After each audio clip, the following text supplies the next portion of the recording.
Guys December 1 and আজকে আমরা এসেছি কুষ্টিয়া হ্রদ দেখতে। ব্যাপারটা হইতেছে আমরা হ্রদ দেখতে আসছি, এখানে হ্রদ বাদে সবই আছে। তো আমরা আজকে আপনাদের দেখাবো যে হ্রদে কি কি পাওয়া যায়, কি আসলে আমাদের কুষ্টিয়ার হ্রদ। তো চলে সো এখান থেকে আমরা হাঁটা শুরু করলাম হ্রদের ভিতরে।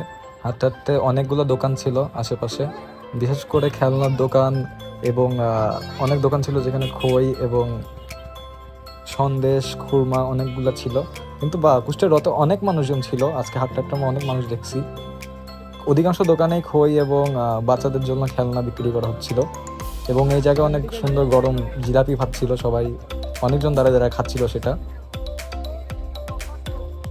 এই জিনিসটা আমার প্রথম দেখলাম আমার জীবনে। এটা হচ্ছে গুড় দিয়ে খই দিয়ে বানানো ছিল এবং আমরা এভাবে হাঁটলাম সামনে আরও অনেকক্ষণ। কুষ্টিয়া এবারকার রথে খই এবং এইসব ফাস্টফুড জিলাপি এইগুলাই বেশি ছিল। অনেক মানুষ এগুলো কিনছিল এবং খইগুলো অনেক ফ্রেশ ছিল। খই বলতে যে পপকর্ন বলে। এখানে এবার রথে অনেকগুলো খেলনার দোকান ছিল বাচ্চাদের জন্য এবং এই দোকানটাতে অনেক রকম খেলনা ছিল, টেডি ছিল। টেডি পড়ে গেছিলো, একটা ভাই তুলে দিল, সেটা অনেক সুন্দর সুন্দর টেডি ছিল। এখানে কিছু ভাই তাদের টেডিদের জন্য টেডি কিনছিল।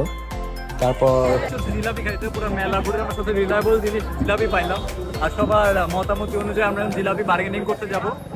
তো আসো, চলো। জিলাপির কথা শোনার সাথে সাথে রাফির আর কোনো কিছু ঠিক থাকলো না। রাফি গেল এক দৌড় মারে জিলাপি নিতে, তার সাথে সাথে আমার ভাই তারেকও গেল দৌড় মেরে জিলাপি বার্গেনিং করতে। যদিও আমি নেগোসিয়েটে খুব একটা ভালো না, এই জন্য আমি ওদেরকে পাঠাইছি জিলাপি কেনার জন্য। তো ওরা গেল, জিলাপির দাম টাম ঠিক করলো। তারপরে বিলটা সে আমার দেওয়া লাগলো পকেট থেকে মানি ব্যাগ বার করে। রাফি তরই সরলো না। কিন্তু তোমরা খেয়াল করছো নাকি জানি না, কিন্তু আমার ভাই তারেক ওখান থেকে জিলাপি চুরি করে যাচ্ছিল, খাইয়ে যাচ্ছিল অনবরত। আমার বিল দেওয়া হইলো না ওর জিলাপি তুলে দেখা ছাড়া, ওই জিলাপি তুলে আমার ভাইয়ের খাওয়াও ছাড়া। তারপরে এই যে জিলাপি খাইতেছে সবগুলা। আমার জন্য একটা জিলাপিও রাখে নাই, ওরা পাওয়ার সাথে সাথে জিলাপি নিয়ে নিয়েছে সব। দোকানদার আমার টাকা ভাঙাইতেও পারে নাই, আমি ভিডিও করতেও পারি নাই, দেখি যে জিলাপি অর্ধেক শেষ। তারপরে এই যে সবাই খাওয়া শুরু, আমি পাইলাম না খাইতে। লাস্টে দেখি আর একটা জিলাপি আছে।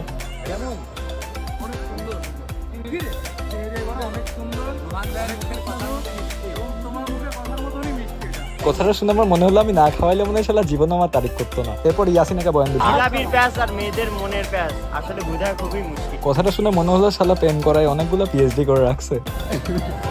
অল্পখানি জিলাপি বাকি ছিল, যেটা আমি আরো ভাগ করে খাইলাম। সো এই ছিল আজকে ব্লগ, আর এই যে আমাদের সাথে ছিল এতগুলো বন্ধু আমার। সো এই ছিল কুষ্টিয়ার হ্রদ। তো দেখা হবে আবার কোনো ভিডিওতে। বাই।